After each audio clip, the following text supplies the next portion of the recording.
We're building a property portfolio to $150,000 of passive income. In the past 6 months, we've purchased 4 properties, and the value of the portfolio is at just under $3 million. The cash that we're getting into the portfolio is about $139,000 of annual rent. Now, there are expenses. There are things that aren't so great in this property portfolio that we have to deal with, but we are there. We're going to share absolutely everything with you. And this session is with Jeff and I. Jeff and I co-founded Australia's largest property investment community, Oz Property Investors. And we decided, hey, what the hell are we doing? Why don't we create a portfolio? We say we can build these portfolios to $150,000 of passive income. Why don't we just do it in public and share all the numbers? That's exactly what this session is. We just settled yesterday on our 4th property, and we're going to unpack it in detail. Not only that, we're going to go through the frameworks of how we decide what type of property that we're going to get and break it down into simple steps so that you can go out there and do this for yourself. You can achieve an incredible portfolio if you take the time, energy, and effort to do it. Property investing is not all sunshine and rainbows, but this project is a renovation deal. So we are buying it for $530,000. RP data has it valued at $605,000. So if you want us to unpack how that works, stay tuned, and we were going to dive deep into the session. We also unpack more into detail about the supply and demand macroeconomics of an area in Victoria and why we've purchased 3 properties out of the 4 in the Victorian market, but also our Townsville property. How has that performed? It's actually made, don't want to spoil it, it's made $60,000 in under 6 months. So if you want to kind of get involved with any of that stuff, tune into the session. Let's go. Have fun.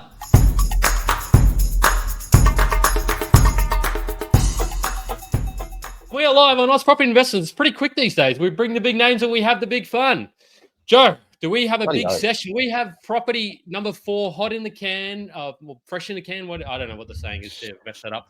But no, we've got that coming up. But also we have how do you construct and build your own 150K passive income portfolio?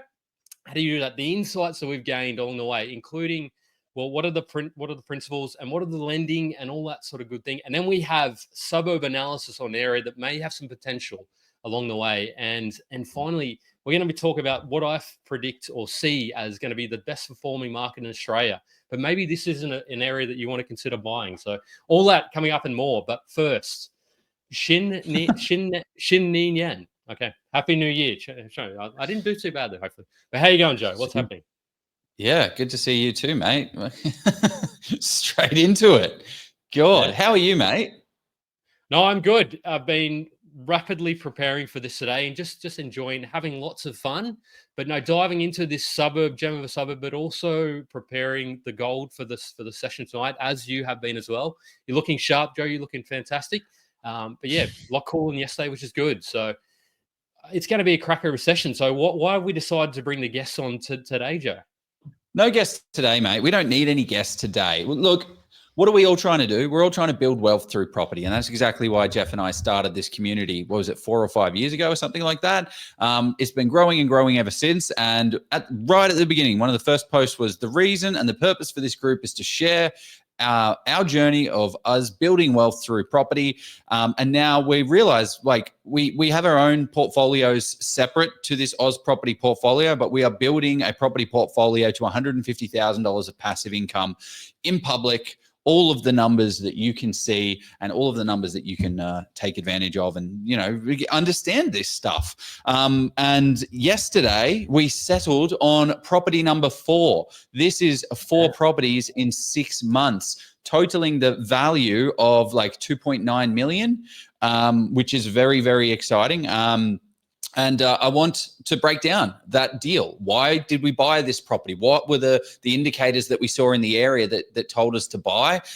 What are some of the data metrics that we were considering for that? And the deal overall itself. I am going to try and bring up a walkthrough video so we can kind of get a little bit more in depth and feel what this property's like, because it is a renovation, but it does need about $60,000 worth of a renovation. So it's not put $1 in and get $6 back. Definitely not. But it is a renovation that is going to make us some capital. So, mate, I'm pumped for this one. Yeah. Yeah. No, so and it's just been amazing, the registrations. So if you want to see or hear more about renovations or anything like that, just let us know. Drop a comment about what you'd like to see and hear about this portfolio. But for me, I'm excited to. We've had heaps of people register for this session, so it's been amazing. So let's get in though to introducing who we all are today. I mean, if you haven't seen us around. So Joe Tucker, I'll introduce you, man. I mean, for people who haven't seen you around, you are an accomplished professional. It's a word, one way of describing professional. Jesus. 15 plus years of research, negotiation, property, legal tech, and recently, I suppose you've been the co-founder of Oz Property, which is Australia's largest property investing communities, but also the founder and visionary at Property Principles, one of the preeminent buyers agencies and up and comings in Australia. Probably not up and coming anymore. So you've gone beyond that. So that's you, Joe. Mate, it's probably the worst intro I've had. I think you tried. No, it wasn't. It was good. It was good. It was average. I'll give myself a 6 out of 10.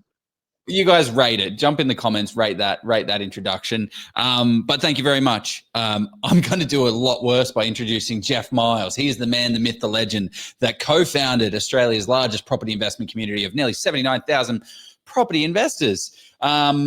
Jeff is an accomplished mortgage broker, previously doing renovations and property developments, has 10 years in corporate finance, and yeah, absolute legend in the property space, as you guys know. So I don't want to fluff any pillows here, mate. I just want to get straight to the good stuff.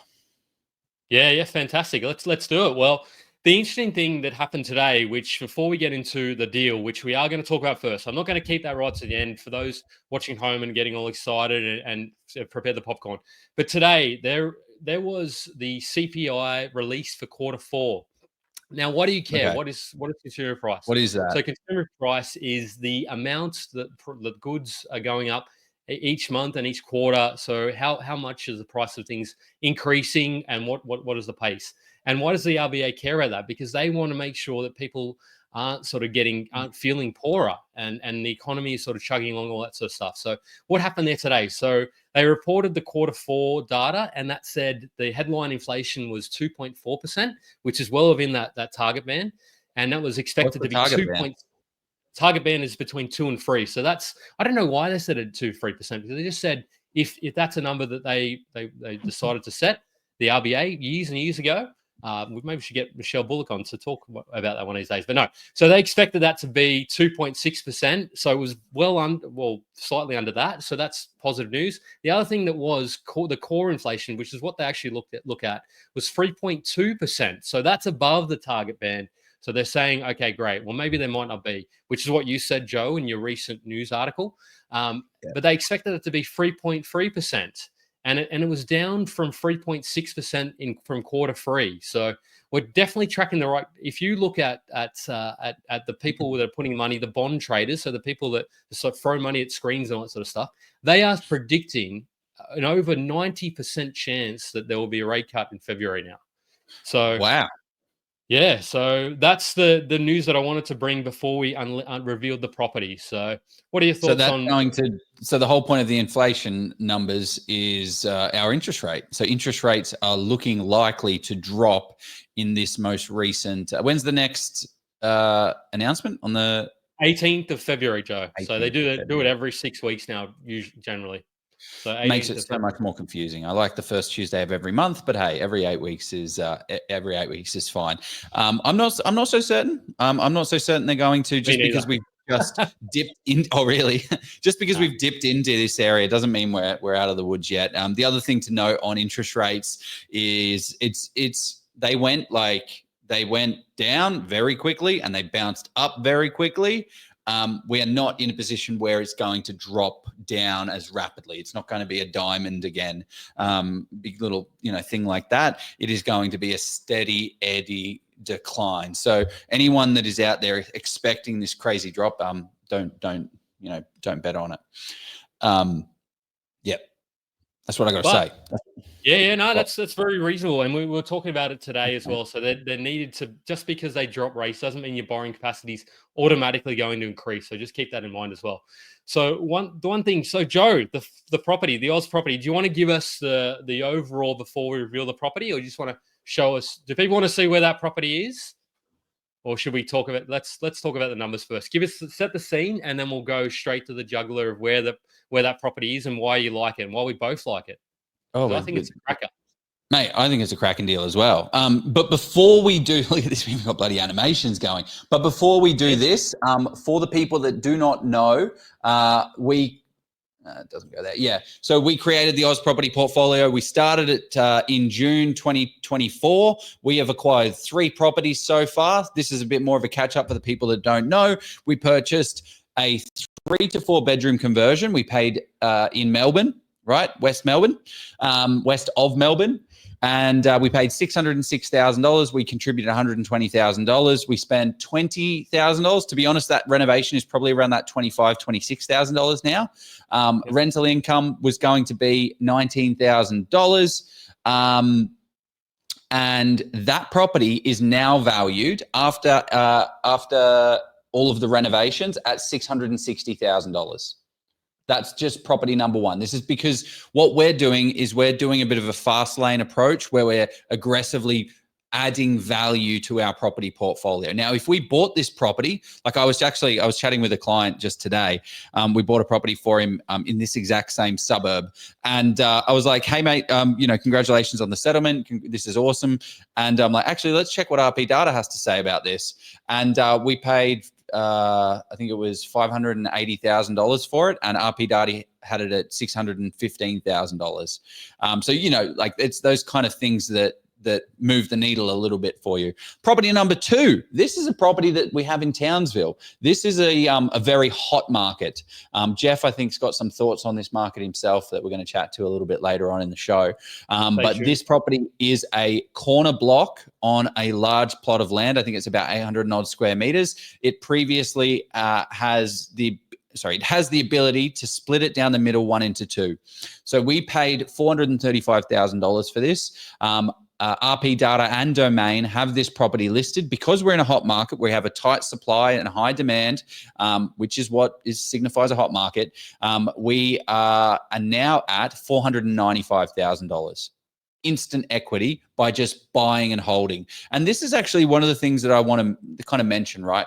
We're doing it very aggressively. We have a very short time window to achieve these goals. So we need to push and do these renovations, do these value adds and stuff like that. But just letting you know, this middle one, it has frozen equity. It's future value add inside of that. And it grew organically because we bought in the right property, in the right market, at the right time, at the right price. So you don't need to do these value add things. It's just, it helps accelerate things. This has the potential for granny flat or subdivision. Just one note that I think sometimes gets confusing for people is if you've got the opportunity to subdivide a property or put a granny flat on it, always go down with the subdivision route. Don't just put a granny flat on it. Like, just pay the extra and get it subdivided and fully split, because that's going to create more value. If it can't be subdivided and it can have a granny flat, then always put a granny flat. Well, not always, but have a granny flat as the option. Thoughts, Jeff? Yeah, no, I love it, and I think that 495, or 490, whatever it was, it got valued at, is very conservative because looking and we'll actually, if people are interested, we have time, we will talk to that Townsville market and just what some of the data is looking like up there in terms of, there won't be as deep as the first deep dive will do, but no, I think that you could conservatively sell it for even sort of low 5. So 495, I feel, is very conservative, and banks are traditionally going to be quite conservative as well. So I love a value add. I love development. So I think it is a cracker for sure. Nice. The third and final, do you want to talk to this one, or do you want me to go through it? Yeah. I love Geelong, and so many people have asked about Geelong in the thing. I think there was 5 or 6 or 7. So this one is one that we saw, and it was in a more affluent part of Geelong. And it sort of has a, what is it? What do you got? 4 by 2, is it, or 4 by? Remind me the what is it? It's one. I think it's. Oh, I don't. I think it might. I think it might it's actually be 4 units. one by one and 4 by 2. Yeah, don't. Yeah, Don't get me no, wrong. it's 1 2-bedroom and 3 1-bedrooms to equal Okay. 4 units in total. Yeah. I think. Shit. But anyway, yeah, because that's right. Yeah, free. Doesn't matter. It's on Yeah, a one. spreadsheet. Yeah. Yeah, it's on a spreadsheet. So that one, there was a comparable down the road that sold in a similar area for 490, not four, so 935, I think, and that had one less unit in it. So you're saying, so that one unit is probably around that sort of 2 to 250. So we're saying this one that you picked up for we picked up for 1.05. I think 1.2 most days of the week, and that has you can actually strata tile those as well down the track. So there Yeah, is exactly. plenty of opportunities there. So yeah, the For numbers those, are looking good. Yeah. mate, so far the portfolio is looking cracking. The subdivision potential, if we do the strata subdivide, it will increase the value by like a $500,000. The problem is it's going to eat into our cash flow, so it's not something that we're going to be doing right now. So that's just a question that pops into my head if I'm thinking about this. Overall portfolio uplift in 6 months, $299,000 estimated. Now, if we sold everything, we probably wouldn't bloody have any of this money, right? Like this is a long-term investment for us, but it's good to see we're headed in the right direction. If we ended up selling everything, we're not losing. We're not in the red. We're in the green. In the black, they yeah, say. in the black. Sweet. Any? Actually, there was a question I just saw jump up in the comments there. You guys have any questions? Throw them up in there. It was the negative cash flow. Why was the cash contribution higher for the Townsville property? Great question. The reason why it was higher is that the interest rate for our lending was ridiculously higher if we didn't do the 80% lend or It was about 7.3%. So I think maybe in 7.1, Yep. 7.2. And with that lender, we can then sort of over time as the LVR reduces the position, you can look to refinance it. So yeah, the cash flow on that one is, but yeah, it's a high right. yielding. So right now the interest rate on this Townsville one is 6.69. If we only put in a smaller contribution, we had the cash there, but it would have been at like 7.29. So the unit block is at 7.26, and the Victoria 3 into 4 conversion is at a 7.29. So that was quite an expensive one, and the cash contributions were smaller on that one, which is more risk for the bank. So they want to be rewarded with a higher interest rate. But what we will be doing right now, the LVR across the entire portfolio is 73%, which isn't really enough to refinance everything out. But as the values start to increase, we will refinance to get better rates. Yes. I don't know why I was waiting for a question. So somebody said we're in Melbourne, not Melton. I hope. Definitely not Melbourne. Can we reveal that it's not? I mean, Melton is such a polarizing area, isn't it? It's an interesting one. Yeah, I've seen in property groups, so sort of people retracting statements about their suggestions that Melton is the place to look at. So I don't want to wade too deep into that. I think there's opportunities in a lot of markets. You just with that particular one, you just have to be very particular about the pocket you're buying in as well. So, but no, it's not in Melton. You can say that. It's not Melton. Nice. Okay, let's dive deep into property number 4, Victoria again. Guys, we have bought 4 properties, and 3 of those we've spent over $2 million in Victoria. This is our money. This is Jeff and I's all the money that we've ever saved in our entire life. This is everything. I got $2 in the house somewhere.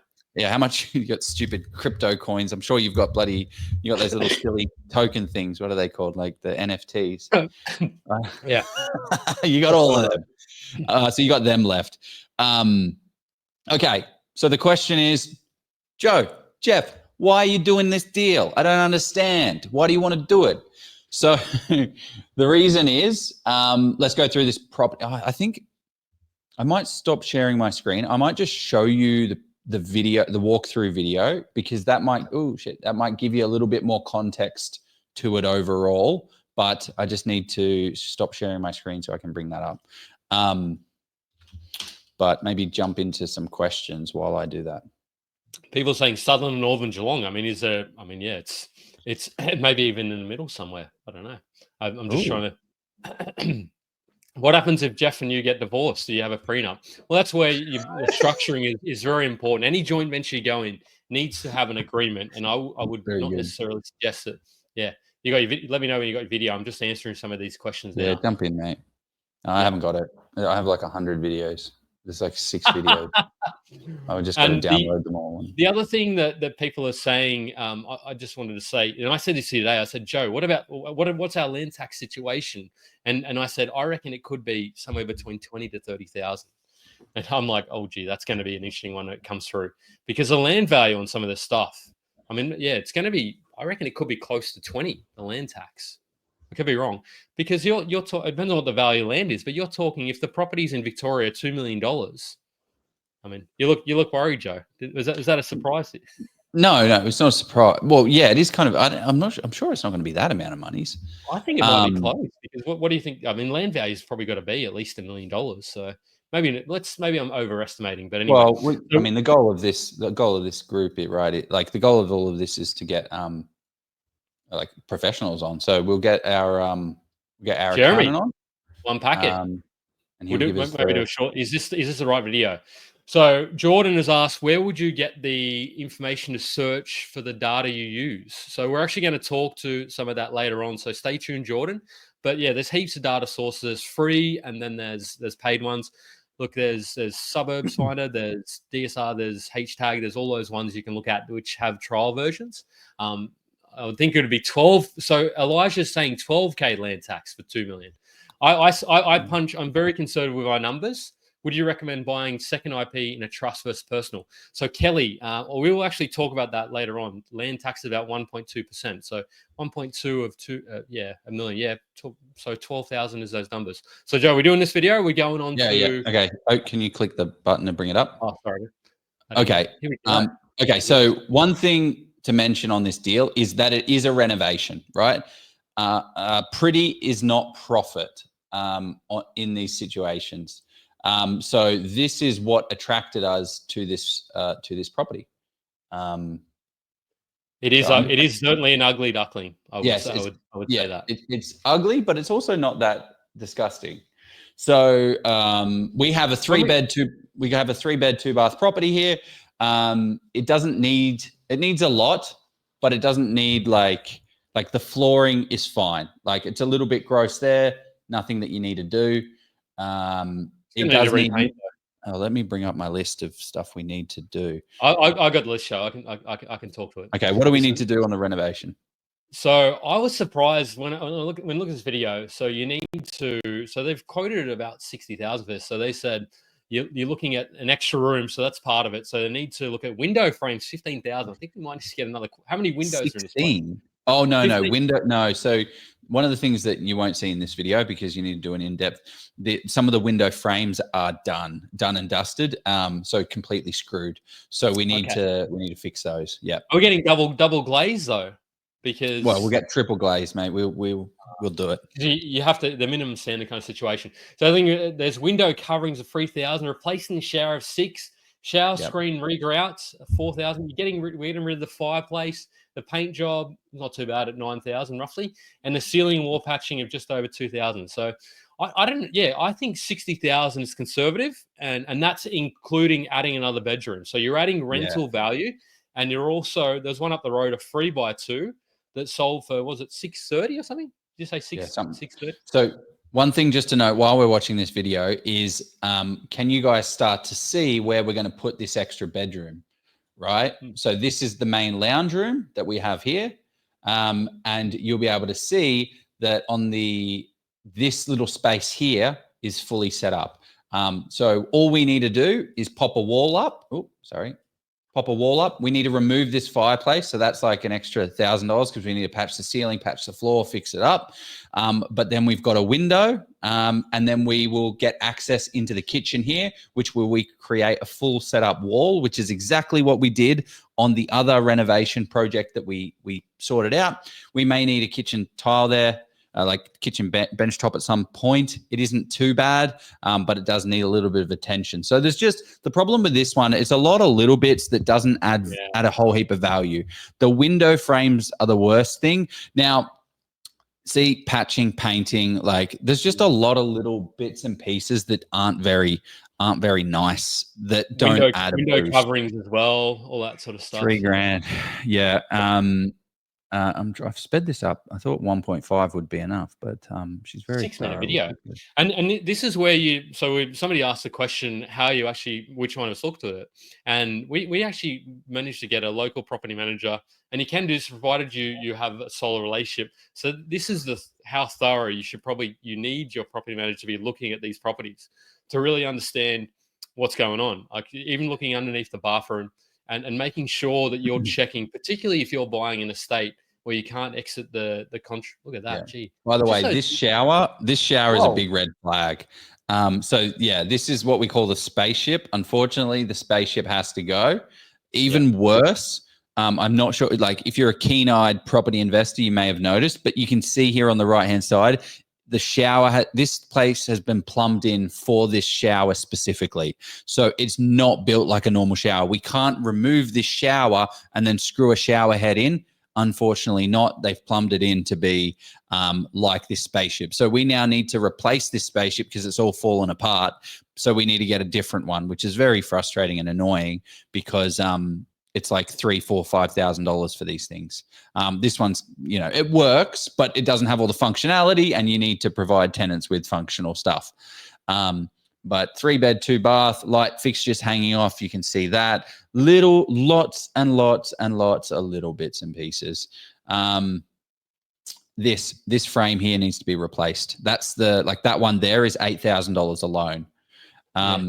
For some reason, this stuff here, they've created their own frame in the garage. So we need we got to remove that too. We got a quote for about $2,000 to $3,000 for getting that removed. Was it? Okay. Yeah. Nice. Yep. And then it's just a normal everyday house, right? So very much what we would call an ugly duckling. I'd almost go like it's a borderline ugly duckling renovator's delight. Because ugly duckling to me is like a paint and carpet sort of thing. You start, but it's close. Yeah, I do agree with you. So, mate, we've already 25 minutes in, and we've promised to talk about the key insights on how to build it. So, people are loving the deep dive into the property and the portfolio. So, let's give our sort of 2-minute summary as to. Because we could go through the spreadsheet. We don't have time. We don't have time for it. Why do we like this deal? 10 doors up, sold for $660,000. This price here of $605,000 is on RP data. We paid $540,000. We then did a pest and building. We did a pest and building, and we dropped the price by $10,000 via negotiation. So 3-bed to 4-bed conversion, the difference is $98,000. For us, it's a wall. You put a $5,000 wall up, you will then get the difference there.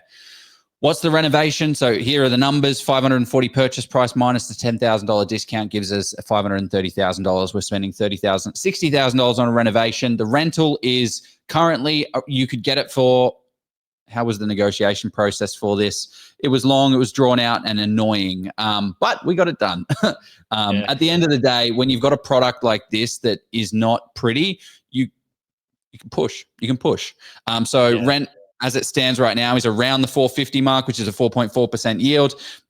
After we do the renovation, we'll get around about $100,000 worth of uplift, which is not a great return on our money. We're putting $60,000 in, but we're getting $100,000 back. So we're getting like $1.20, $1.17 back.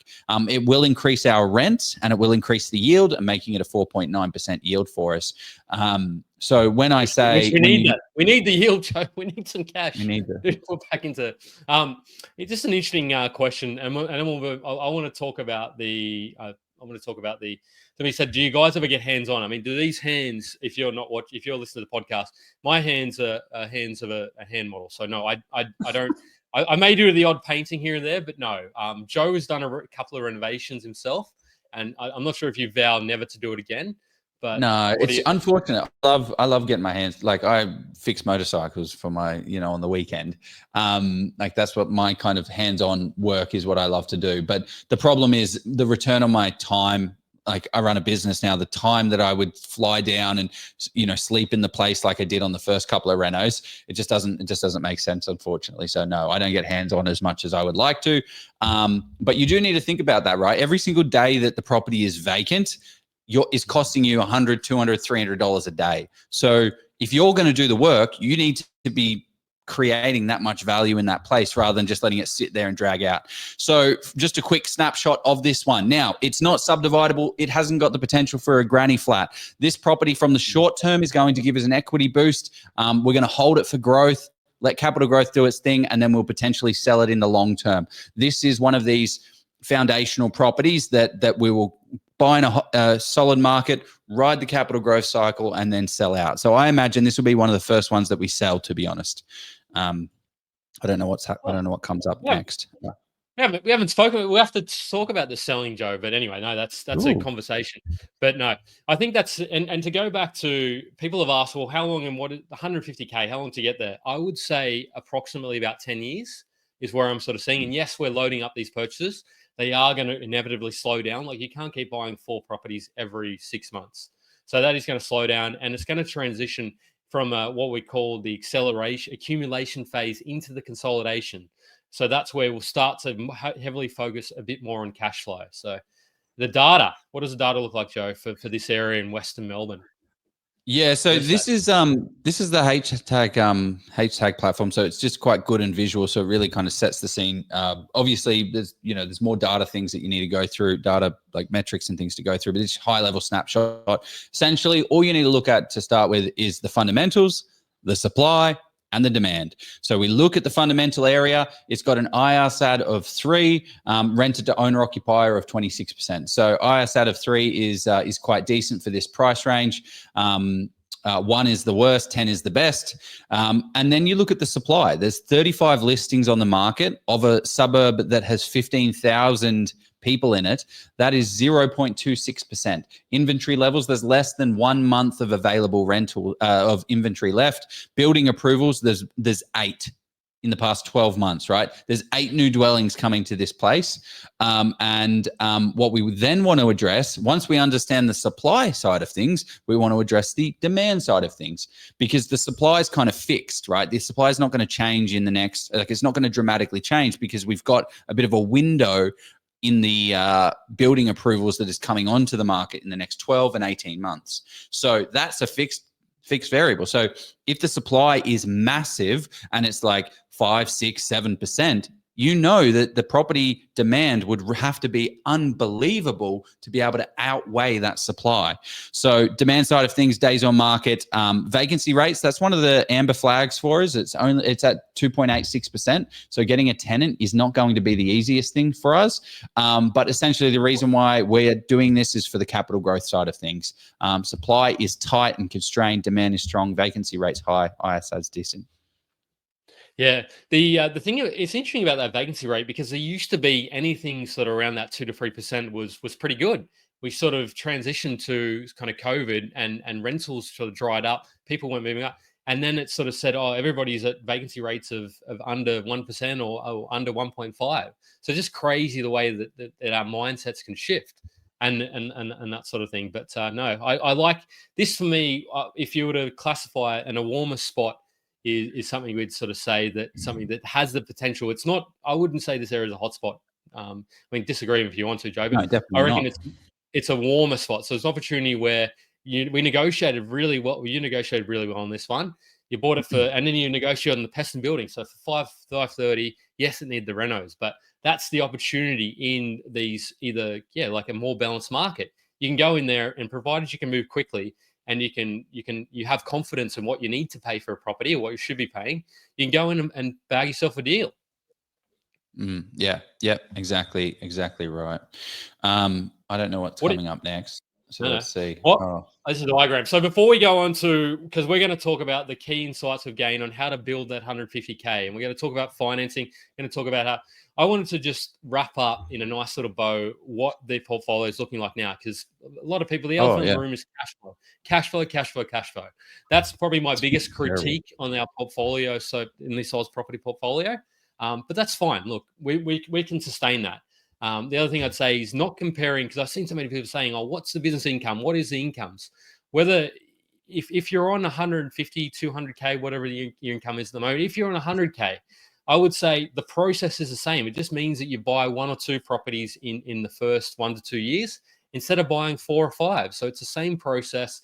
It's just rinse and repeat, and make sure you sort of do that. I wouldn't compare, because we bought our first properties now, Joe. I think you maybe bought your first 2014. Yeah, I bought my first 2015. We've been in this over a decade now, so had that knowledge, those runs on the board, all that sort of stuff.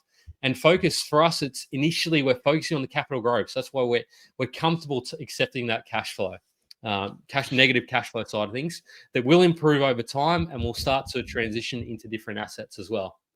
Your thoughts, Joe? Well, and I think that's a good point of it as well, is that we are diversifying into different markets here. Yes, we're going hard in Victoria and we're getting hit strong with a negative capital growth, but we also have and this is the difference, right? If you look at a hot market like Townsville, we bought it for $435,000. It's now $495,000, $60,000 in under 6 months. That's a massive impact to our kind of equity position, but we knew buying in that we aren't at the bottom of the market, right? Like Townsville is not at the bottom of the cycle. It is at the kind of 9, 10, 10:30, 11 kind of mark before it kind of starts to go through its normal growth cycles. Whereas Victoria right now is at the absolute bottom. The problem with Victoria is the cash flow. Every normal person cannot go ahead and buy $3 million worth of portfolio that's at 4.5% yield. So that's why you have to buy other markets, right? That's why you have to buy 5-6% yielding properties. Yeah. I feel like that. So Brendan said, Joe, I think Jeff is saying he's a loaded one and he's going to cover the shortfall. No wonder we ever see his pockets overflowing with cash. Good old Brendan. Yeah, so, Jeff is my sugar daddy. Would you chuck in any new builds to get a depreciation benefit? Fantastic question. Fantastic question. This is from Vanessa. This is from Kelly. So, Joe, do you want to answer it first? Or I was going to jump in. No, you go, mate. I feel like you were jumping in there. Yeah, no, I was getting too excited. So for me, the developer in me was like, I wouldn't ever buy a brand new house and land of somebody else. So that's where there's potential for that property up in Townsville in an area close to, that's doing really well at the moment. You could potentially, so I would potentially subdivide a new build. I wouldn't buy a brand new house and land package, because for me, you're then buying somebody else's profit. That's why I wouldn't, I would build my own, which you can get depreciation. Even on a granny flat, you can get really good depreciation on granny flats. So there is that ability to add granny flats in some of those properties. The first one in Melbourne, not this one we just bought, and the one up in Queensland as well, in Townsville. So I would definitely consider that. And there's development plays in there as well. What are your thoughts, Joe? Yeah, 100%. I read that as, would you guys build on it? But she was actually saying, would you, buy any house and lands to snag the depreciation? No, we're not going to buy house and land packages, because, again, going back to the supply and demand story, house and land package areas have a lot of supply coming onto the market because they're all brand new. There's a 100-lot division. Like, if you see the data that I just brought up, that had 8 properties in that market of 15,000 area, a 15,000 population, and it's got 8 dwellings coming on. That's a very constrained supply market. If there's 100 properties and there's 10,000 people, that's 10% of the market that's coming to. Is that 10%? Is that right? To the market. That's all right. But anyway, yes, the Townsville subdivision is actually going to be our cash flow play to convert that one from negative to positive cash flow. I think actually, Jeff, that, so the Townsville subdivision is in the same trust as this Melbourne full renovation. So we really need to push to make that trust positive, to allow us to continue the journey if we want to go through the trust route. Stump up big deposits. Yeah, we can do that. I appreciate the appreciation. So no, what I was going to say, so let's, before we crack on to Joe's got an amazing presentation. He's going to talk to us on the property flow. He's presenting this new concept. I want to say the thing that you need to consider is what are your resources? And we've spoken about this before, so I won't go on about it for you. So you have a couple of different things you look at. You've got your time and you've got your money. And then you've got your borrowing capacity. So borrowing capacity and money are probably the two most critical resources of any investor, because if you have one or the other, you can sort of start to you've got the ability to then say and when I say talk about borrowing capacity, I'm also chucking in equity in there as well. So that'll start to dovetail into your presentation as well, Joe. And the other thing is knowledge. So you've bought over 200 properties. I've probably bought around sort of 20. I mean, not 20 personally, but I bought around I bought a few properties in my time, developed a few, renovated a few, all that sort of stuff. So we have the ability to do these things that the first-time investor, they may not take on. Like a 60,000 reno is a significant undertaking. And if it's your first deal, maybe you just want to do a paint and carpet, a nice cosmetic reno. You don't necessarily want to go, because then you're exposing yourself to extra costs. So that's what I want to get. Just on that, I live in Cronulla. I live in Sydney. I've not bought, well, except for my PPOR, I've not bought one property in New South Wales because it's just not been the right time for the New South Wales market. But I do boots on the ground in Victoria, but we're not going to visit this site, right? Like, I'm not doing the renovation. This is all going to be done by external people. So you don't have to be an expert renovator to do a $60,000 renovation. So I don't know, just don't scare people off away from it. You do have to be involved, and you do have to be organized and prepare and set it up. But we do these things all the time. Like, this is a piece of cake, chocolate cake. Do you want to see Joe do a renovation video on what this one in Victoria looks like? Because that'd be something I reckon it'd be interesting. I don't know, putting Joe on the hook here, so maybe he's shirking a little bit. He's like, oh crap, I don't want to do that. This is an interesting question as well that somebody said. Would you ever consider purchasing a property that had structural problems, steep cracks in a wall, if you're able to fix the underlying problem, if the numbers were good?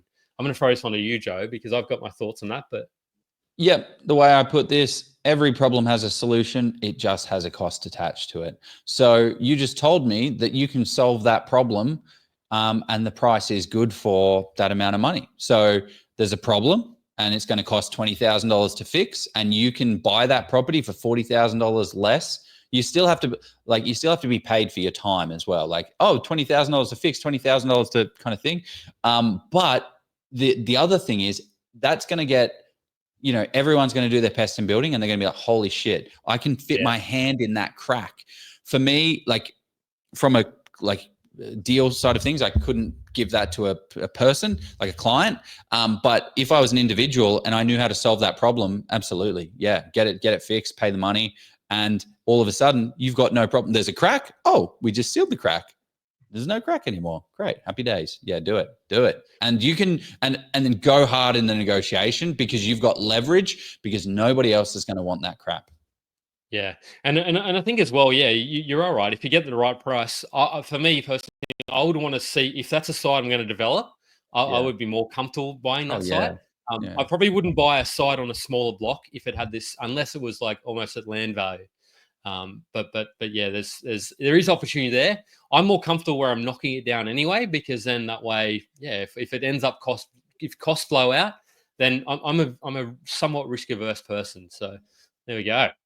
So Joe, talk to us about what we're up to next. The property flywheel. Let's crack onto this concept, because I think this is okay. Well, this isn't. I think this isn't really the flywheel. This is just more of like a concept overview of how to think about property investing.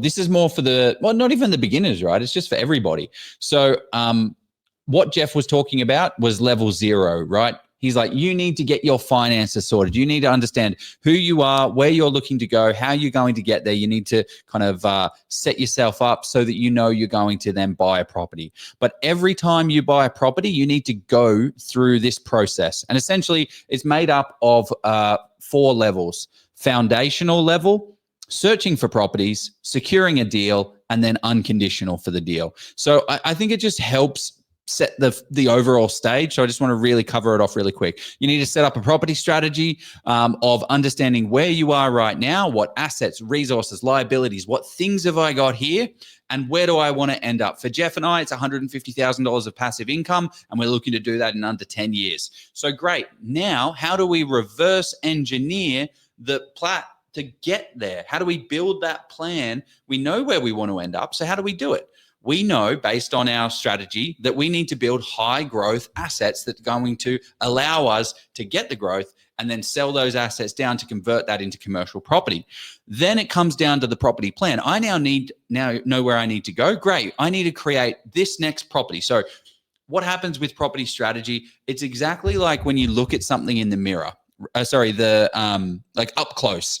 Like you look at something really close. My hand is crystal clear right now, but everything else is kind of blurry. So you need to get crystal clear on what does this next property need to be and have a bit of an outline for what the next one needs to be following that. But it's what does this next property need to be to allow me to get into the next one? And that's what the property plan is. You then need to go into suburb selection. You need to then search for your properties. You need to then create a deal flow process to be able to get on and off market, get off market deals and on markets as well. You then need to run through stage one, which is due diligence. You need to assess that property. Did it pass or fail? Did it pass your initial checks? No, it failed. Great. Go to the finish, restart all over again. Searching for properties should be there. Yeah. Then definitely. we need to. So yeah, go on. Sorry. I just wanted to say, what are people's thoughts on which part of this framework? And this are people loving this framework? Because which parts Tell me do you to shut up. Yeah, no. I just want to sort of understand, well, which parts do people want to see more in? Because that's what we're all about. Like we've got well and truly in excess of 100 people watching right now. So I want to know where are people struggling in their property investing? Like drop a comment on YouTube or Facebook, or if you're watching this replay, let us know, because we are going to be doing more of these sessions going forward and just kind of unpacking specific components and how to overcome that. Searching properties, Joe, I wanted to know, so Kelly's actually been asking heaps of questions. So he wants to know. Go, Kelly. Are you finding, and it's Kelly, not your Kelly, but Kelly is fantastic as well. Are you finding these properties on realestate.com? Where do people with limited access to all data look first? This is the big question, Joe. What are your thoughts? Because we bought the first one was off market, but this one was off market as well. Oh God. Okay. So property number 1, I think, was on market. Property number 2, Townsville was 1 day on market. He gave it to me the day before I did the due diligence, and then I bought it the next day, the day that he listed it on market, because I have a good relationship with the guy, and he charged marketing for the vendor, so he needed to advertise it to get his money's worth. So whatever. We could have got that for 420, I reckon. Otherwise, no, mate. I negotiated that very well. Sorry, what was the question? On market or off market? It comes down to the deals. Off market deals, my inbox is flooded with off market deals, and 99% of them are absolute trash because they're going, oh, let's just test the market and see how good they are. Property number 2, the Townsville one, was off market. Property number 3, the Geelong unit was off market, and this one was off market as well, actually. So they're all off market. I think actually the first one may have been on market. So yeah, there are still good deals on market, is what I'm trying to say. What do you reckon? Yeah, mate? I would say that you can, because the way you do it, and I'll answer the second part of that question, where do people limited access to all data look first? There's nothing wrong with actually kind of starting. Maybe we need to do a session on how to search and find deals. Like maybe that's a component of our next thing. Would people like this? How do you understand?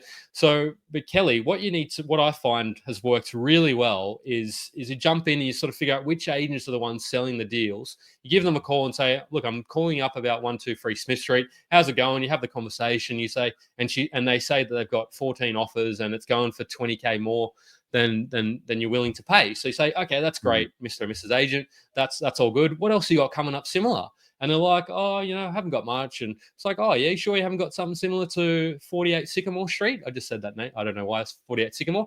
But no, she said, and she's like, actually, you know what? I do have one that I might be signing up. And then you say, okay, great. Tell me about what's the deal like?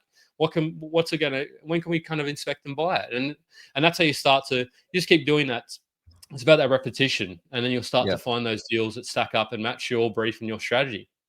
Yeah. Love it. Yep. Cool. Great question. Thank you. Throw in more questions, guys. Like, it's just me and Jeff here, and it's good to have the intake. So, as someone I think wrote in, what's the difference between stage 1 and stage 2 due diligence?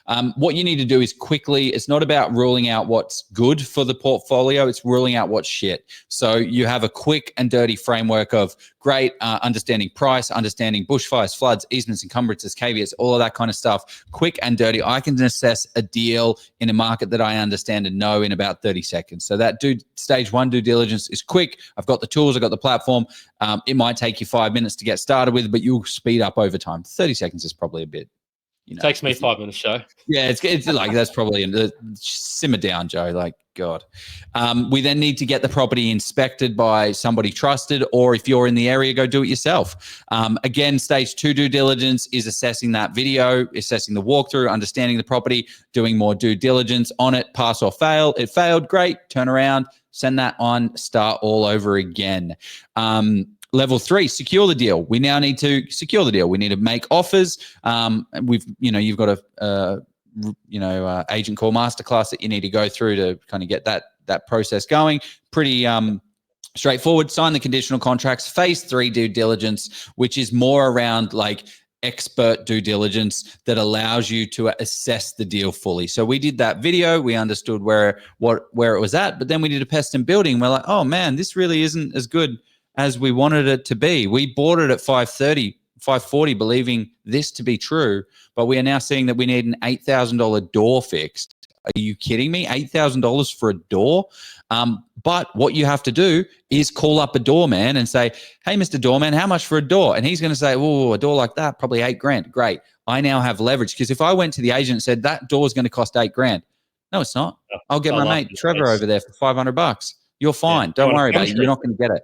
So you prepare a case study of why you believe why this amount of money that I'm asking off is absolutely nothing compared to the amount of work that I'm going to put in, and I'm going to pull out of the deal because of this. And then, Joe, do you sneakily sometimes, and I've some occasionally use this, instead of saying, okay, yeah, 8K is probably like we don't want to be unreasonable here. Like 8K is what it's going to cost. However, happy to meet you in the middle, pay 4 or 5K. Give us that, and we'll take it. We'll sort it out. We'll make it happen. Is that kind of I mean, maybe I'm asking you to give away your secret herbs and spices here, but is that kind of how do you typically play that, or does it depend? You just need to be seen as a reasonable person, right? So that door is $8,000. The air conditioning unit needs to be replaced, right? There's there was something. Oh, the shower needs to be replaced. That's $4,000 or $5,000, right? So I went in there and I'm like, guys, we're in the whole $20,000. I understand there's some stuff that needs to be done, but we didn't understand there's going to be $20,000 worth of stuff. You need to meet us in the middle and give us 10, and that's how we got 10. Yeah, spot on. You need to be a reasonable human being with this stuff and justify. Every problem has a solution. It just has a cost attached to it. Yep. Yeah, it's interesting. Somebody is asking about asbestos. I think it's already. I love that we're crowdsourcing the answers from people that are probably, but they're saying about asbestos, and it doesn't majorly concern me. How do you make sure you don't get into those? I mean, you're not, if you're purchasing a property kind of over 20, 30 years of age, and particularly beyond that, you're going to see some sort of asbestos in it. And somebody has answered, as long as it's intact. If you're starting to do renos, you need to factor that into your budget. As Joe said, it's about you're reading about the low balls, Joe. Yes, Joe low balls. I know. Before we get it, anyway, I love you. Yeah, keep going. There it is. Unconditional, prepare for settlement, organized tenancy. That's the rest of it. Like that's the boring bits. So global. I love you. I love your engagement, interaction. Keep it coming. This is YouTube, so you can name yourself whatever you want to on YouTube. They said, would you look at a 2 or 3 bedroom townhouse in Melbourne under 650K rather than spending 800K plus for houses? Well, we just shown you two examples of under 650. So, I mean, it depends on your budget and all that sort of stuff. For me, I bought a couple of townhouses in my time with my personal portfolio. They have performed eventually.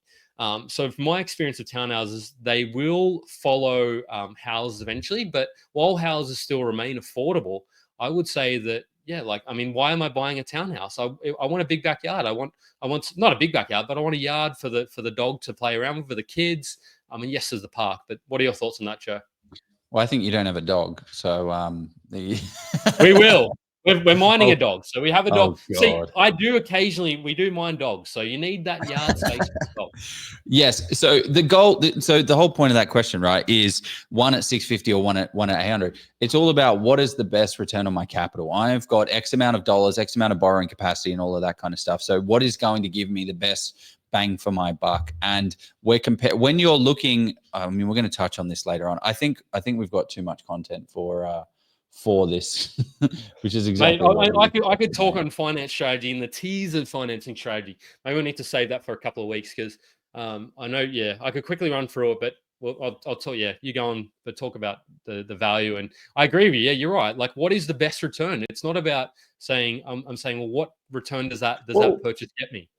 Yeah, well, this kind of ties in nicely with this. This is the property flywheel that we were talking about here. This is the concept that we're trying to we're playing around with to see if it kind of helps people. Essentially, as a property investor, we have three components. We have three resources on hand. And as you can see, they're all fully charged. When we're starting out, our portfolio cash and equity is really good. Our portfolio cash flow is great. And our borrowing ability and serviceability is fantastic. So what happens over time, though, and what's happening to our portfolio is our portfolio cash flow is starting to take a bit of a hit because we've got such a negative capital portfolio. Our borrowing ability and serviceability is fantastic, but our cash and equity is running a little bit dry as well. So as a property investor, we need to acquire different types of assets to help complement these variables here, right? So you've got three choices as an investor. You have the slow lane, which will get you there, the fast lane, which will definitely help speed up the process, and then there's the autobahn. I kind of like that. So I like the autobahn. Ricky, could you do a meme about Joe and his autobahn? I think I've got a request. Sorry, Ricky, I shouldn't be. He's very fast. Why is Joe so fast? Okay, so going back to the variables here, we have foundation, cash flow, and debt diminishes, right? We have the slow lane. Now, one thing to mention about the slow lane, I do not want to poo-poo the slow lane. The Townsville deal that we bought is a bit of a slow lane purchase. It is in a hot market. We don't have to do anything with it. We can set and forget this property. Going forward, the yield's pretty solid. We don't have to do anything, right? So slow lane is the easy route. Fast lane is quite difficult. And it's not difficult. It requires more time, energy, effort, and skill. And then the autobahn requires real skill, but it gets you a higher return on investment. It gets a higher bang for your buck. So people are like, how do I retire from property investing? Well, you just do a 12-lot subdivision and you do 3 of them and you're retired for the rest of your life. But can you do a 15-lot, 20-lot subdivision? No, you can't. Do you have the cash and do you have the knowledge? Because if you don't have the cash, cash is great. But if you don't have the knowledge to do that, you are accepting a heck of a lot of risk, and you may not be understanding the type of risk that you are in accepting that deal. And yeah, sure, you might absolutely knock it out of the park and be retired, but that deal could go horrendously pear-shaped and you could be $1 million in the hole. And what happens then? So you're wiping yourself out on that deal. So it's important to factor in the risk and the skill, which is 100%. So the purpose of showing you guys this is that every portfolio has kind of stages and requires different things at different times. And I just want to break it down simple. This stuff is not complicated. Property investing is not complicated. You have to do the right things at the right time, but it doesn't take too much to wrap your head around.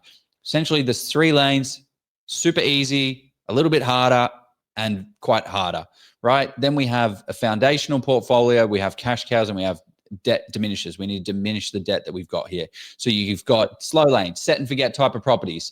What are the cash cows for the slow lane? Duplexes, unit blocks. What are the debt diminishes? Well, you hold long term. That's it. Like, you will get to your goals in 30 years. If you buy 4 to 6 properties over 30 years, you'll be cash flow positive. You'll be able to keep that, hold on to all of those, and they'll be all right. Fast lane is minor renovations, frozen equity, right? We're freezing our subdivision for Townsville, granny flats, commercial properties. And then we've got debt diminishes. What is that? That's selling at the peak. It's doing a small subdivision. Exactly what we're doing with our Townsville one. We have frozen equity and we're going to then do a small subdivision. We're going to put a little house on it, and we're going to get much better cash flow. We're going to spend, $350,000, $400,000 on a house. That's then going to be worth $700,000, and it's going to give us I don't know what the rent will be. I'm not worrying. I would about just that say, right Joe, sell at the peak. Very few people know the exact peak, but it's more about sell when your circumstances mean that there's a potentially a better opportunity elsewhere once you've assessed that. Because it's hard to time that market. It's like somebody was asking us about Perth today. It's like, should I consider selling that? And I was sort of like, well, maybe not, because I don't think it's quite 100% of its peak, but you're very rarely going to time it. So you might go close, but is there a better opportunity to deploy that capital elsewhere? If so, speak to your broker, speak to your professionals. And speaking of that, we haven't done this. Actually, I'm not. We do need to do this disclaimer, but it's not financial advice. We're a bit late in the piece, but general information. Read all that information and speak to your broker, accountant, all those good people. Joe, we're nearly at the hour. I wanted to quickly. Do we have? And then we'll throw an ad, and we're going to unpack the areas because you've just given us so much. But where do we look at? Is it IQ that we look at population projections? Where is the best source of information for population projections? It depends on where they're kind of all spread out. Like you got the council will generally have a bit of an idea of what their population increase is. So there's a platform called id.com.au, which has a lot of them. Yeah. And then there's paid providers that you can kind of get that stuff from as well. But what was the purpose of showing you guys all supply and demand? The purpose of showing you guys this is the lane that you choose is based on your cash flow, your personal balance sheet, your current portfolio, your borrowing capacity, and your personal constraints, exactly like what Jeff was talking about there. What time, skill, and risk level that you have. And then you look at your portfolio overall, and you can see what you need. So guys can see in our portfolio, we need, actually I scroll down because this is where I built it. We've got our foundational property portfolio. Our portfolio cash flow is quite limited. So we need to get a cash cow deal. What kind of cash cow deal are we going to get? Are we going to build a granny flat? Are we going to do a subdivision? What are we going to do to get that increased cash flow? And then you just attack the limited resource that you need for that deal. Agreed. Yeah. It's super important to understand that. And somebody's come up with, and then we'll throw to our sponsor and get back into the area research. Somebody says, what is a reasonable taxable income for serviceability to be able to service more than a few properties? Now, I actually developed a bit of a framework and a strategy around how many properties you should consider putting a personal name versus trust, and then SMSFs. So that's something that's going to take me at least 5 or 10, 15 minutes. So I'm going to unpack that in a couple of weeks. You're going to unpack that today? Make sure, no, not today, no.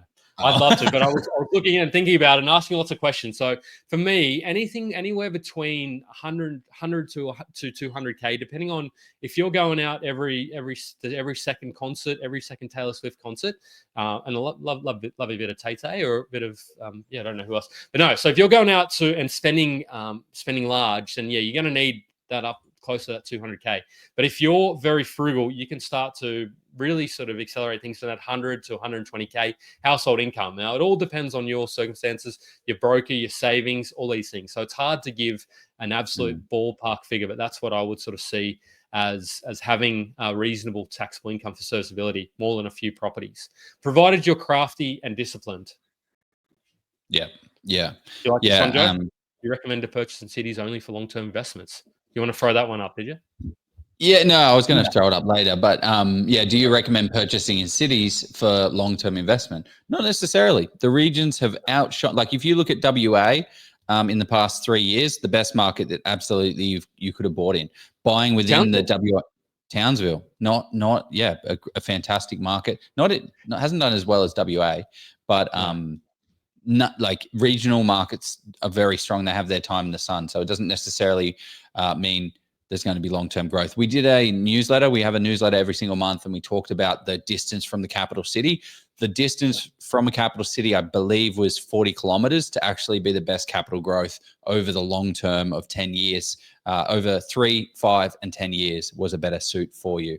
So buying next to a capital city doesn't necessarily mean the return. Now, these properties that we've purchased in Victoria, one is in Geelong, so that's not a capital city. That's more like it's becoming its own kind of city. But and then the others are like 40 minutes away from the city.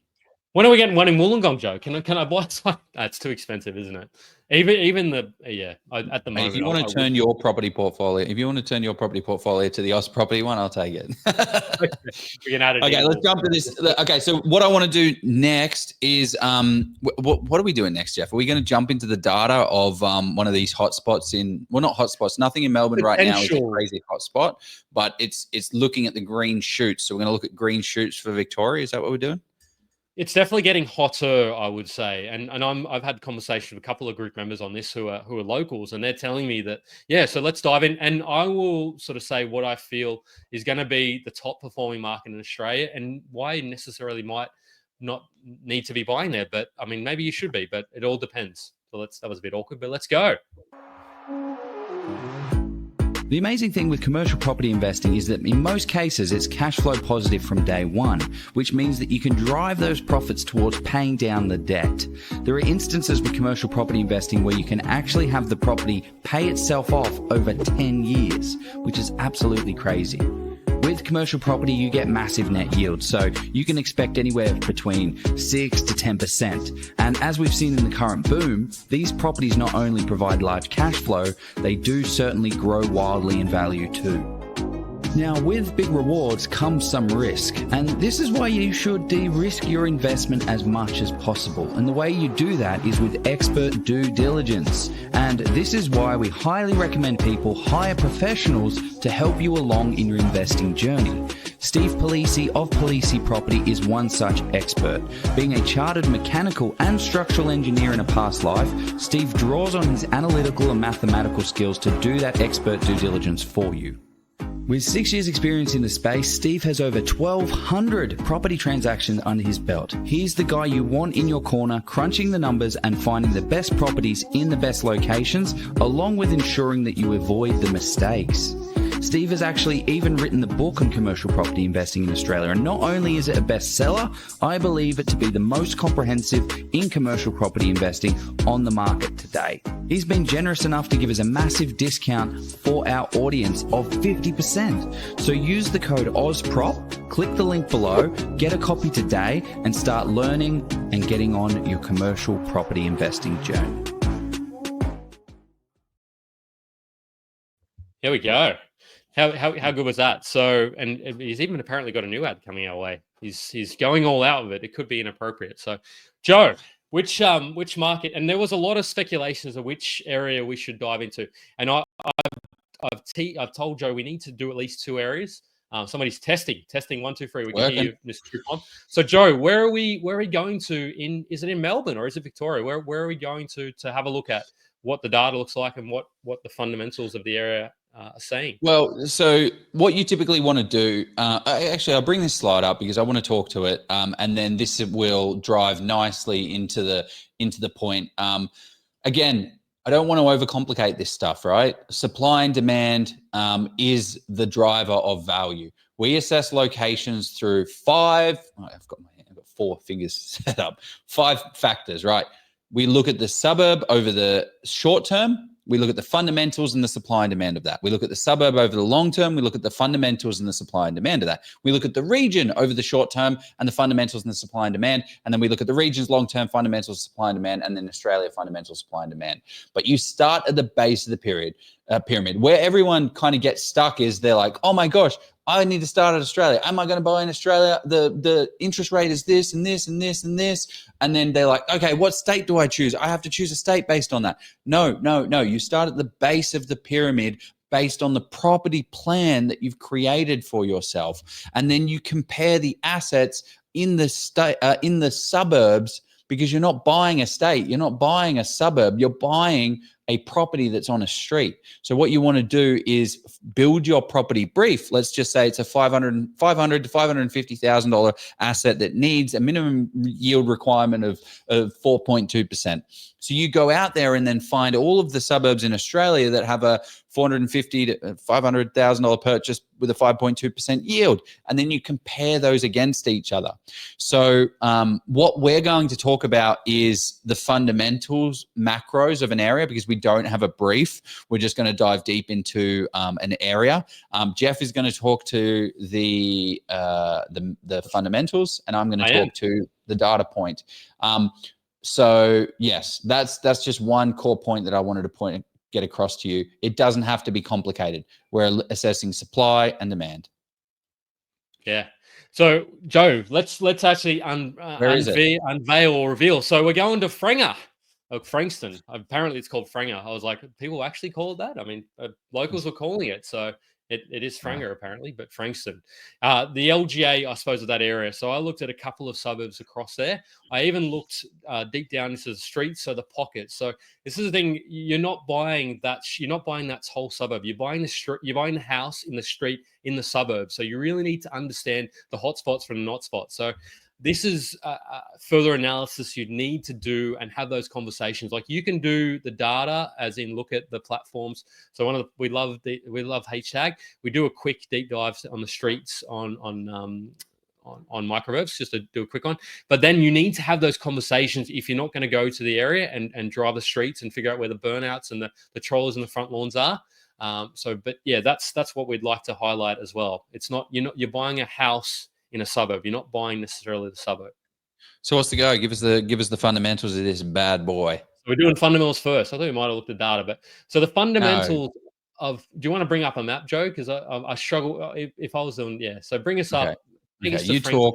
I'll drive. Frankston, which is once you're talking, I can drive. But you have, so it's to the west, not west, it's to the east of Melbourne. So the close down to the Mornington Peninsula. So down that sort of way, you're on that sort of way there. So it is what I was looking at here. So population growth is reasonable for it. So I wouldn't say it's higher performing on that end. So that kind of gives me like it's not a sort of cross, but it's not a tick. I would sort of say. So you want to look at the amenities. So it's a very diverse area, I would say. So you've got close to Seaford, and you've got Frankston South, which is the more affluent areas. So I've got the price ranges in this area vary from Frankston North, which is the lower socio-economics, the demographics of $593,000. This is median house price, up to Frankston South, which is $1.17 million. So you're talking a disparity of close to almost that $500,000. You look actually, wow, just under 600,000. Sorry. So you're saying in this area, and these suburbs are sort of very close to each other. So it's just crazy. Another one you sort of start throwing in Seaford, which is kind of in the middle at 845. But getting back to the fundamentals, so you sort of say, okay, you've got close to the seaside, so you've got nice amenities and you got a railway station upgrade. You've got the East Link Road network connection, which you can drive into Melbourne, and Melbourne roads are an absolute nightmare. So I haven't driven them recently, but knowing if you get caught in peak hour in Melbourne, you're talking a couple of hours. So anybody who lives in the area who's driven that, let me know how it is. You've got unemployment in the area of 4% as well, which is sort of close to national average. So that's, to me, a nice green tick. You've got investment in infrastructure. So you've got sporting complexes. You've got Frankston foreshore being upgraded. So it's really becoming that desirable sort of lifestyle area. It kind of reminds me a little bit down to South Australia. You're sort of Seaford sort of way down to South Australia. Because it's next to Seaford, or because it's like Seaford? No. He has to have that kind of vibe of the Morfords. So it's kind of gentrifying and it just, because Frankston North is a bit rough, and I'll talk about that. But what does the data look like, Joe? Well, no, this is what I want to talk to you. This is CoreLogic mapping the market. This is 100% free. You guys can figure it out yourself. It's on the URL just here. But what I find interesting is this suburb here is 1.132 million. Frankston is 733,000. Seaford is 822,000 as a median. I didn't think it was that affordable. And then Frankston North is 596,000. So A lot of housing commission. Yeah, be careful. Well, also Victoria is very hard for housing commission. They don't map it like other states like Victoria and Queensland do. And then 725,000. But you're kind of, it was very interesting geographically because you're smushed in between all of these areas that have a large value. So yeah, is there opportunity there? And the other one that I think is getting a lot of interest, and it's almost the sweet spot to some extent. Like the ERSAD, which is the socio-economic sort of score, is at 4, and that's Carrum Downs, which is where a lot of people are really looking. You look at the days on market, and if you bring up a data platform, probably hashtag some of that, days on market for Carrum Downs is about 15. I think it's 20 days roughly. And so that is, you compare that to Frankston North, which is about sort of roughly 30 days at the moment. So it's just interesting. You're sort of starting to see that data's prices aren't increasing yet, but it's just interesting. You might need to zoom in a little bit.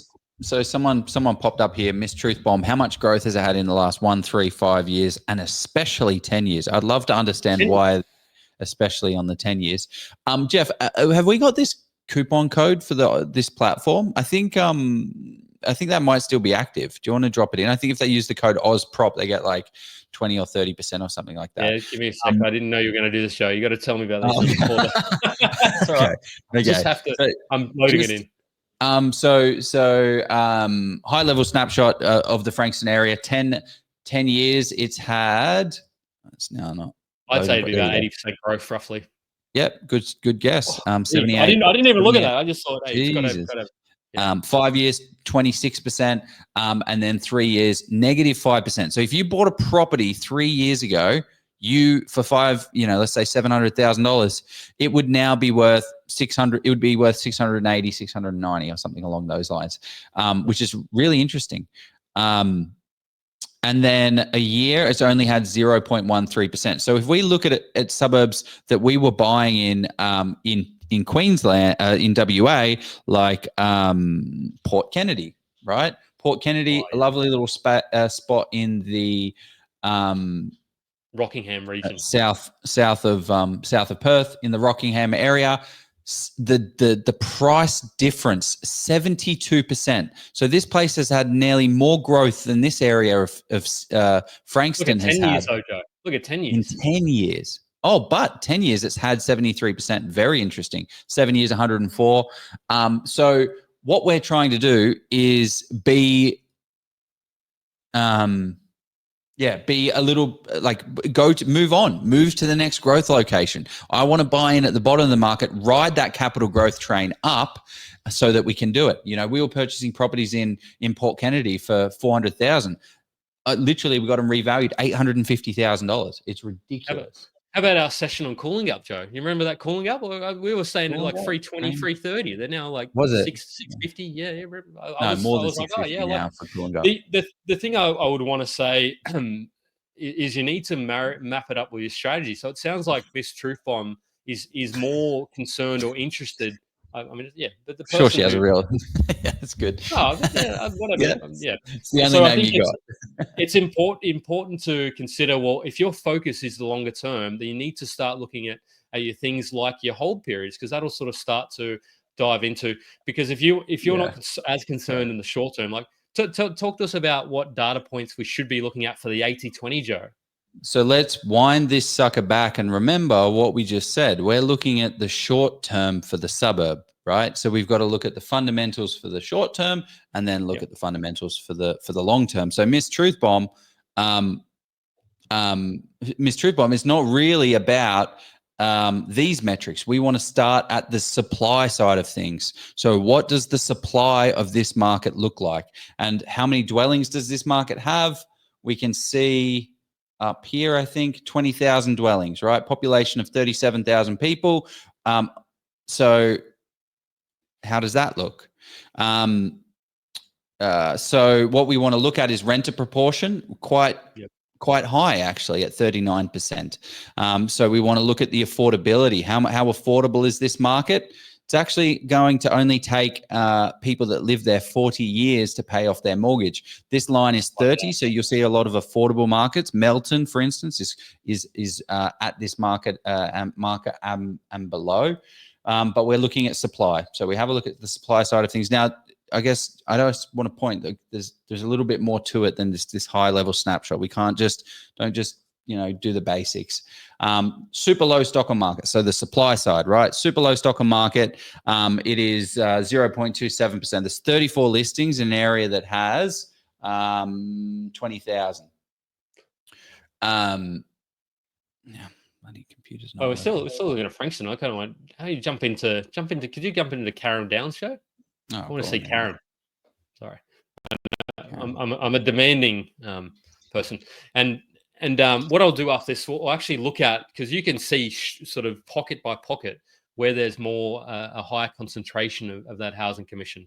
We'll just do that briefly because I think that's important. Cool. So there you go. So Carrum Downs, very low renter to owner occupier. So there are more owner occupiers than there are renters compared to Frankston, but the IRSAT is a little low. So that's the balance of socioeconomic advantage and disadvantage. This information is all freely available. The good thing about HTAG, they've just kind of put it all together. Not all of it's freely available, but again, days on market 19. Jeez. Super low days on market. Oh, yeah. So they're not even talking about the demand side of things. So supply.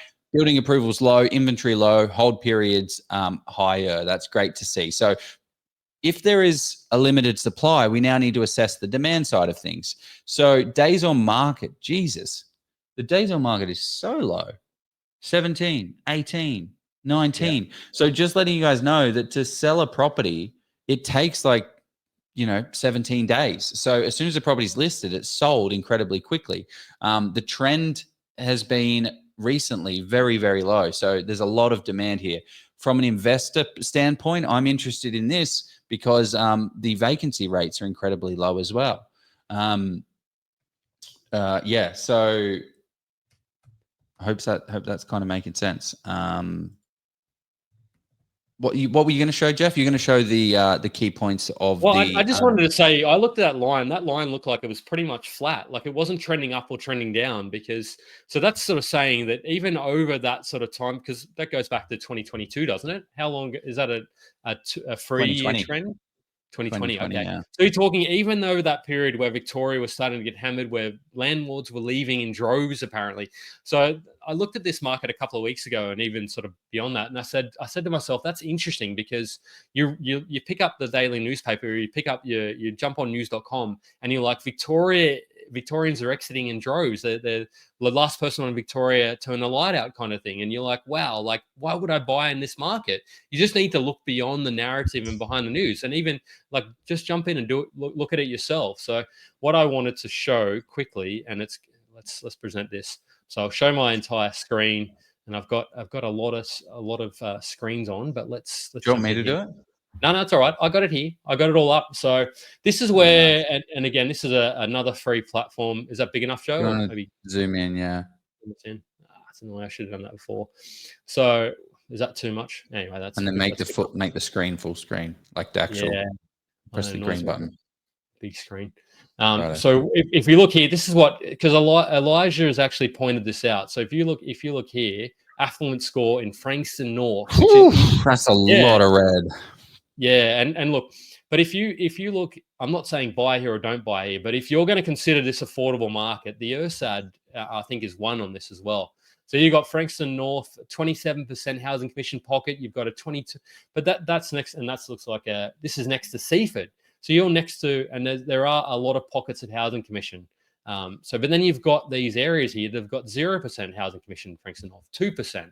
You've got 0% Carrum Downs. So I think you need to be, it seems to be the golf course. If I go back to the map and you look, it seems to be these golf courses that tends to attract this public housing. So, but you just need to understand, well, yes, whilst it may be affordable, just be very cautious of buying any house in the suburb, because you may find yourself next to, and look, just everybody needs to live in a house. So, but you just want to be in the areas where it's desirable.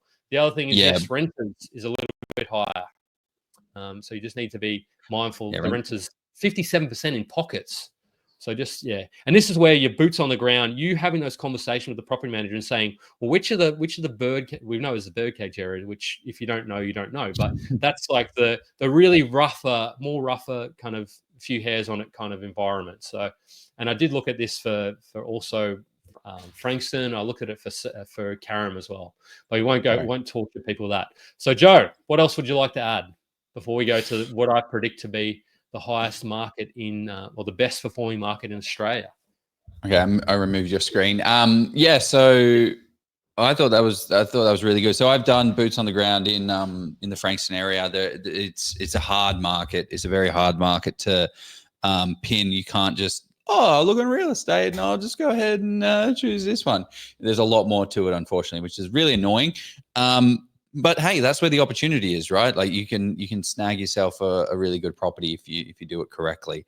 But from it, I wanted us to do that because it gives us like people just frameworks that you can kind of hang things on. You can say, you know what, when I'm looking at a property, I'm going to create a property strategy. I'm then going to create a property plan, and then I'm going to choose the suburbs that fit within that property plan, and then I'm going to choose the best suburbs that align with that.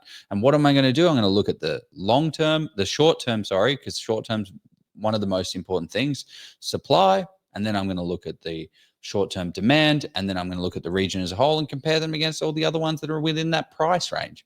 It's as easy as that.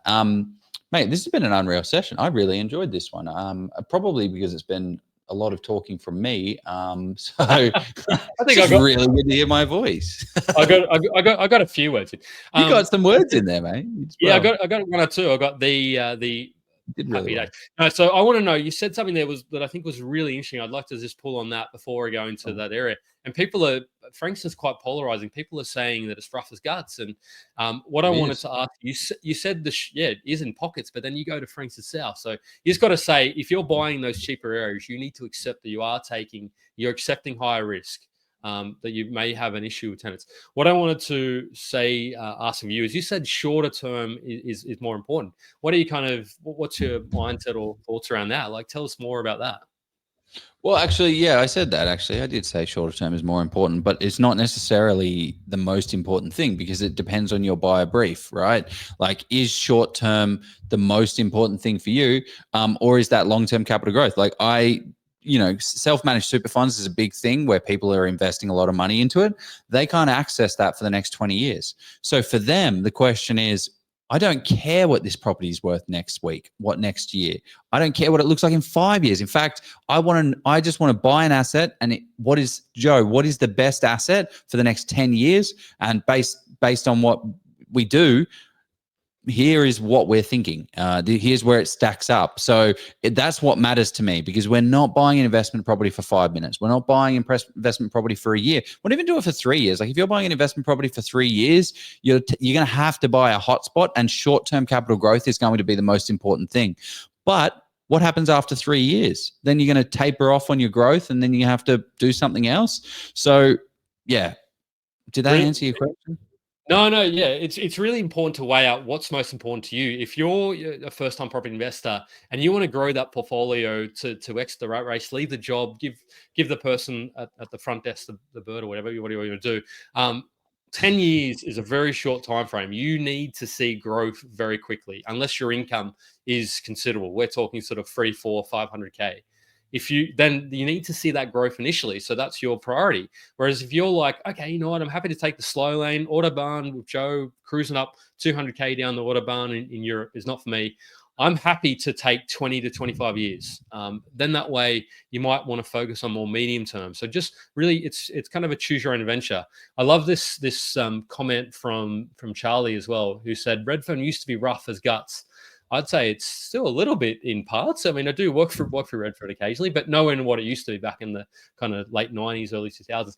In medium of 3 million plus, I think there's probably a little bit more demand to Redfern than. But no, Frankston, it does have it. It's a great question. Again, Canning Vale, which I think is a suburb, not a person, said, no offense if that is you. If that is your name as well, that's fantastic. That's sure, Brian. Being from Perth, I would have never have bought in Armidale and Rockingham, but they've all boomed, right? Like, it's not about. Cigarette Harbour's quite nice, though. Safety Bay. I checked out all of those areas. They're lovely. They're not lovely, but there's low supply, high demand. It all kind of makes up. Cool. What are we talking about now? Have we got anything left? Yeah, I mean, it's bought in Frankston a long time ago. Here we go. Let's see. One of the gurus, very big on social media, bought in Frankston a long time back, still waiting for the market to outperform. Oh, well, Mm. I mean, yeah, depends on how. Yeah, yeah, but it comes back to timing. So exactly what Jeff just showed us, right? He went on the fundamentals of the area. That hasn't changed. So 3 years ago, that data was exactly the same. There is this amount of housing commission. There's this amount of, oh my gosh, there's this amount of That's people that census have the data. salary of X, Y, Z. That's Yeah. not what's important. The fundamentals are important to understand the long-term value, but it's about the supply and demand metrics. That's why we weren't buying. That's why we're buying in WA rather than Victoria, Melbourne. Yeah. Melbourne. Like it didn't make sense at the time. It's now starting to make sense for us, which is why we're buying heavily in Victoria. So Joe, just quickly, I said I promised that I would reveal or present what I feel is probably going to be the best performing market in Australia. And look, it's no surprise, it's no secret. And I'm not saying this particular suburb, but I'm bringing up this area just to show why. And I haven't logged in the hashtag, but that's fine. So it is Townsville. So it's no surprise that Townsville. Yeah, I mean, I just bought. We didn't buy Carrum, by the way. If anyone's got the question, where did you guys buy? It wasn't Carrum. We bought close to. Yeah, I mean, I don't know if I can reveal where we bought, but it was around that vicinity. But no, so I wanted to say, well, let's just say Townsville. So it is seen tremendous, and this is why I would say it is likely the demand here is ridiculous. 11 days on market. You look at the yield is still reasonable, but you've got to add the Townsville tax and pay. You're probably getting a 5% yield. This is why, for me, yes, it's still looking fantastic in terms of data. I think it is going to be the best performing in Australia, and that's no secret. A lot of people predicted that. Jeff, you're not telling me anything I don't know, but to me, if you're focused on that short term, then yes, potentially it's still a buy, and if you can buy really well, fantastic. You'll see good growth in 1 to 3 years, and then as Joe said. If you're focused on 5 to 10 years, though, maybe you need to consider another market because we don't actually say just because it's grown 80%, we don't buy in an area. We still look at the supply and demand and say where we're comfortable. I'm still pretty comfortable, and we bought in Townsville. So, well, I mean, again, we only bought 6 months ago. Like Townsville has a heap of. I still see a heap of value left. It's still stacking up. The supply is very limited. The demand is not slowing down. And look at this, 8 days on market in Heatley. So you do need to be very careful. You do need to be careful in Heatley because Boys Court, I mean, Scotty McWilliams has mentioned Boys Court. So I'm not talking out of school here. That is an area you need to just be a little bit. And I've done a drive-by of Boys Court. And I'm like, yeah, okay, I can see that is a little bit rough. So you need to understand the pockets. But look at this. It is almost close to double. So if you bought where we did the live, Joe, around about here in April, in early, so 260. If you've made close to you played 150,000 plus. And that's just the median. So you could have bought really well. 8 days on market. So that's where I feel this is an absolute close to a hotspot. Like it's not. What do you mean close to a hotspot?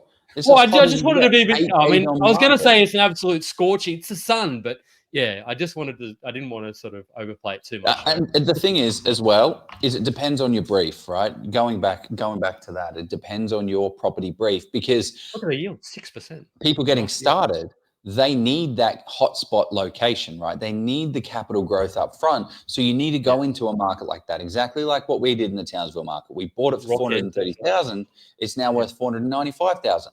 That is $60,000 of equity that we didn't have. And for us, starting out, like for me, to wind me back, 15 years ago, that's a game changer. That's my equity to then push to then go for the other one, go for the next one and the next one. If you're on a salary of 300K and you've got $500,000 of equity stored in your PPOR, that type of hotspot market might not actually be the best thing for you. Yeah. I just wanted to contrast. And I'm not saying buy Townsville. I'm not saying buy Carrum Downs. I'm not saying this is purely for illustration. Yes, it's nice to look at it and look at all the data. It's to me just to give you the tools to fish for yourself. That's what I wanted to bring home here at the end. And hopefully people can sort of start to look at the markets and analyze it critically and sort of say, okay, what is my strategy? Does that match? Do I want that 100K growth in the next 12 months? And because also if you're a medium term investor, just take a look back sort of 10, 15 years ago and say, okay, you can do that very easily if you don't have, there are some tools out there you can do it, but you can look at properties have sold. And yes, one property doesn't, you need to look at many properties, but Townsville over 10, 15 years, yeah. And people say, oh, it's grown so much in the last half decade. But you look back, people are buying properties even now at the price they sold for. So maybe there's still a little bit more juice in that lemon to squeeze. So on that point, Joe, any last points you'd like to raise, or should we go to one or two questions? We'll wrap it up Let's there. jump into the questions, guys. I think if you've enjoyed this podcast, I think we put probably a little bit too much effort into it. No, it was good. It was good. I really enjoyed it. But if you guys like this, jump in the comments. I don't know, whatever you do on the social media. I think you like, you subscribe and stuff like that. Reach out to us. Mate, unreal session. I love this. I think this. I mean, you just kind of talk to that, though. I thought you were answering this question. Yeah. But let's kind of hammer it home. So Josiah has asked this question, and Elijah's mentioned it as well. He's kind of answered it, but he said, "How do we know how much steam is left in the suburb? Does supply and demand tell us this?" Yes, it does. I mean, it doesn't tell you exactly, but you want to look at how much of that. What is that trend kind of going? Like at 8 days, it's not going to get low. It's unlikely to get lower than 8 days. So the market is going to take some time to move. Most markets do. It'll probably take 6 to 12 months. So you'll start to see it trend over time. So just keep an eye on it. And be careful of the vacancy rates as well. That's one that gets pretty interesting. But to answer it, I think I'm just going to read this comment here that someone else put up. Thank you very much, Elijah. Is when supply starts going up, demand starts going down, the affordability starts becoming unreachable, and then investors can still afford, but they won't be competing with owner occupiers anymore. So just be careful of an oversupply. Like you've just got to be careful of areas where there's a lot of renters, because they get flighty. I get flighty, right? Like WA, we're now slowing, like the purchase. We were buying, I don't know, 90% of our stock in WA 2 years ago. It's now done 60, 70%. We've now tapered that stuff back a whole bunch. And now it's just coming down to a deal by deal basis of like, holy shit, this is an incredible deal. We have to do this because it's grown so much and the demand is still there. Supply is still there, but you just don't want to be the last one holding the bag, especially if there's a bunch of investors, because as soon as you'll hit a yield threshold and the investor's like, you know what? And how do you get a yield threshold? The property prices increase, but the rent remains the same. So they're like, you know what? Every time you've got to buy in at 500, it's now 520. Well, the yield that on a 500 purchase is 5.2%, right? You buy at 520. Rents can't keep up in a rapidly growing market. And I think that somebody asked me that question, like, what is the data that tells me that Perth isn't going to be all that good 2 to 3 years time? And I'm not saying it won't be, but I'm saying we're starting to see signs. Days on market is going up. Vacancy rates are starting to tick up a little bit. Stock on market, and I'm not calling that Perth will be probably the best capital city in Australia in 2025. Likely, it'll be top 3 easily. But then, in 2026, it'll be probably top 3 again. 2027, it might sort of start to slip out of that top 3. And you just got to make a call as to what that means for you, if you're happy to hold that. But yeah, the comments are coming in, Joe. Truly appreciate the transparency. Great content, boys. Thank you. So I'd love the questions and presenting to Joe. On that note, Joe, if people want more of Joe Tucker in their lives, how do they find more of Joe Tucker? Where do they need to go to?